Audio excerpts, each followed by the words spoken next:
JDS ರಾಜ್ಯಾಧ್ಯಕ್ಷ H D. Kumaraswamy ಅವರು ಉಕ್ಕು ಮತ್ತು ಬೃಹತ್ ಕೈಗಾರಿಕಾ ಕೇಂದ್ರ ಸಚಿವರಾಗಿ ಪ್ರಧಾನಿ ನರೇಂದ್ರ ಮೋದಿ ಅವರು ಉತ್ತಮ ಸ್ಥಾನ ನೀಡಿದ್ದಾರೆ. ಹಾಗಾಗಿ ವಕೀಲರ ಸಂಘದಿಂದ 400ಕ್ಕೂ ಹೆಚ್ಚು ಮಂದಿ ವಕೀಲರಿಗೆ ಸಿಹಿ ಹಂಚುವ ಮೂಲಕ ಕುಮಾರಸ್ವಾಮಿ ಅವರಿಗೆ ಶುಭಾಶಯ ಕೋರಿ ಬೆಂಬಲ ವ್ಯಕ್ತಪಡಿಸಲಾಯಿತು. ಜೊತೆಗೆ ಚಿಕ್ಕಬಳ್ಳಾಪುರ ಲೋಕಸಭಾ ಕ್ಷೇತ್ರದ ಸಂಸದರಾಗಿರುವ ಡಾಕ್ಟರ್ ಕೆ ಸುಧಾಕರ್ ಅವರಿಗೂ ಇದೇ ಸಂದರ್ಭದಲ್ಲಿ ಅಭಿನಂದನೆ ಸಲ್ಲಿಸಲಾಯಿತು. ಎಚ್.ಡಿ. ಕುಮಾರಸ್ವಾಮಿ ಅವರು ಕೇಂದ್ರ ಸಚಿವರಾಗಿರುವುದರಿಂದ ವಕೀಲರ ಸಂಘದಿಂದ ಚಿಕ್ಕಬಳ್ಳಾಪುರ ಜಿಲ್ಲೆಗೆ ನಿರೀಕ್ಷೆ ಹೆಚ್ಚಾಗಿದ್ದು, ಕುಮಾರಸ್ವಾಮಿ ಅವರಿಗೆ ಚಿಕ್ಕಬಳ್ಳಾಪುರ ಜಿಲ್ಲೆಯ ಮೇಲೆ ಅಭಿಮಾನವಿದೆ. ಚಿಕ್ಕಬಳ್ಳಾಪುರ ಜಿಲ್ಲೆಯನ್ನ ಮಾಡಿರುವ ಕೀರ್ತಿ ಕುಮಾರಸ್ವಾಮಿ ಅವರಿಗೆ ಸಲ್ಲುತ್ತದೆ. ಅಲ್ಲದೆ ಜಕ್ಕಲಮಡುಗು ನೀರು ಚಿಕ್ಕಬಳ್ಳಾಪುರ ಮತ್ತು ದೊಡ್ಡಬಳ್ಳಾಪುರ ಜನರು ಸೇವಿಸಲು ಅವರೇ ಕಾರಣ ಎಂದು ಇದೇ ಸಂದರ್ಭದಲ್ಲಿ ಅವರನ್ನ ಕೊಂಡಾಡಿದ್ದಾರೆ. ಮುಂದಿನ ದಿನಗಳಲ್ಲಿ ಚಿಕ್ಕಬಳ್ಳಾಪುರ ಜಿಲ್ಲೆಗೆ ಕಾರ್ಖಾನೆಗಳನ್ನ ತಂದು ಉದ್ಯೋಗ ಸೃಷ್ಟಿ ಮಾಡುವ ಭರವಸೆ ಕುಮಾರಸ್ವಾಮಿ ಅವರ ಮೇಲಿದೆ. ಜೊತೆಗೆ ನೂತನ ಸಂಸದರಾದ ಡಾಕ್ಟರ್ ಕೆ ಸುಧಾಕರ್ ಅವರು ಸಚಿವರೊಂದಿಗೆ ಕೈಜೋಡಿಸಿ ಎಲ್ಲಾ ರೀತಿಯ ಅಭಿವೃದ್ಧಿ ಮಾಡುತ್ತಾರೆ ಎಂಬ ನಂಬಿಕೆ ಇದೆ. ಚುನಾವಣೆ ಸಂದರ್ಭದಲ್ಲಿ ಶಾಶ್ವತ ನೀರಾವರಿ ತರುವುದಾಗಿ ಹೇಳಿದ್ದಾರೆ. ಆ ಭರವಸೆ ಈಡೇರಿಸುವ ವಿಶ್ವಾಸವಿದೆ ಎಂದರು.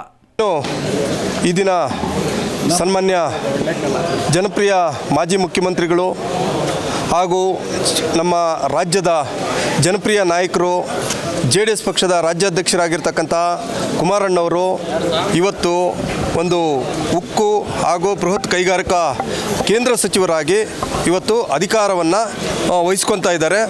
ಜೊತೆಗೆ ಇವತ್ತು NDA ಒಕ್ಕೂಟದಲ್ಲಿ ಸನ್ಮಾನ್ಯ ಪ್ರಧಾನಮಂತ್ರಿಗಳಾಗಿರ್ತಕ್ಕಂತಹ ನರೇಂದ್ರ ಮೋದಿಯವರ ಒಂದು NDA ಒಕ್ಕೂಟದಲ್ಲಿ ಇವತ್ತು ಕುಮಾರಣ್ಣವರು ಒಳ್ಳೆ ಪೋರ್ಟ್ಫೋಲಿಯೋ ಖಾತೆಯನ್ನು ಪ್ರಧಾನಮಂತ್ರಿಗಳು ಕುಮಾರಣ್ಣವರು ಕೊಟ್ಟಿದ್ದಾರೆ. ಹಾಗಾಗಿ ಇವತ್ತು ನಾವು ನಮ್ಮ ವಕೀಲರ ಸಂಘದಲ್ಲಿ ಇವತ್ತು ಎಲ್ಲರೂ ಅಧ್ಯಕ್ಷರು ಮತ್ತು ಎಲ್ಲ ನಮ್ಮ ಸ್ನೇಹಿತರು ಎಲ್ಲರೂ ಸೇರಿಕೊಂಡು ಇವತ್ತು ನಾವು ಒಂದು ಸಿಹಿಯನ್ನು ಹಂಚುತ್ತಾ ಇದ್ದೀವಿ. ಪ್ರತಿಯೊಬ್ಬರೂ ಕೂಡ ಸುಮಾರು 400 ಜನ ವಕೀಲರಿದ್ದಾರೆ. ವಕೀಲರೆಲ್ಲರಿಗೂ ಕೂಡ ಸಿಹಿ ಹಂಚೋ ಮುಖಾಂತರ ನಾವೆಲ್ಲರೂ ಕೂಡ ಕುಮಾರಣ್ಣವ್ರಿಗೆ ಒಂದು ಶುಭಾಶಯಗಳನ್ನು ಮತ್ತು ಬೆಂಬಲವನ್ನು ಕೊಡ್ತಾ ಇದ್ದೀವಿ. ಜೊತೆಗೆ ಇವತ್ತು ನೂತನವಾಗಿ ಚಿಕ್ಕಬಳ್ಳಾಪುರ ಲೋಕಸಭಾ ಕ್ಷೇತ್ರದ ಅಭ್ಯರ್ಥಿ ಆಗಿ ಇವತ್ತು ಜಯಶೀಲರಾಗಿರ್ತಕ್ಕಂಥ ಸನ್ಮಾನ್ಯ ಡಾಕ್ಟರ್ ಸುಧಾಕರ್ ಅವರು ನೂತನವಾಗಿ ಸಂಸದರಾಗಿ ಆಯ್ಕೆಯಾಗಿದ್ದಾರೆ. ಅವ್ರಿಗೂ ಕೂಡ ನಾವು ಅಭಿನಂದನೆಗಳನ್ನು ಸಲ್ಲಿಸೋ ನಿಟ್ಟಿನಲ್ಲಿ ಇವತ್ತು ನಾವೆಲ್ಲರೂ ಕೂಡ ಇವತ್ತು ಸಿಹಿ ಹಂಚೋ ಕಾರ್ಯಕ್ರಮ ಮಾಡ್ತಾ ಇದ್ದೀವಿ.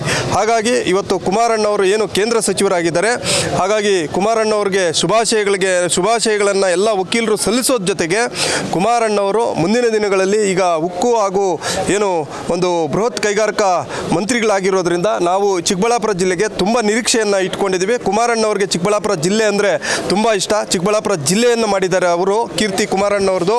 ಅದೇ ರೀತಿ ಇವತ್ತು ಜಕ್ಕಲಮಡುಗು ನೀರನ್ನು ಎಲ್ಲ ರೀತಿಯಾದಂಥ ಒಂದು ಇವತ್ತು ನೆಮ್ಮದಿಯಾಗಿ ನೀರು ಕುಡಿತಾ ಇದ್ದಾರೆ. ನೀರಿನ ಸಮಸ್ಯೆ ಇಲ್ದಿರೋ ಭವನೆಯನ್ನು ತೀರಿಸಿರ್ತಕ್ಕಂಥದ್ದು ಸನ್ಮಾನ್ಯ ಕುಮಾರಣ್ಣವರು. Jangalahalli Ashwath, CTV News, Chikkaballapur.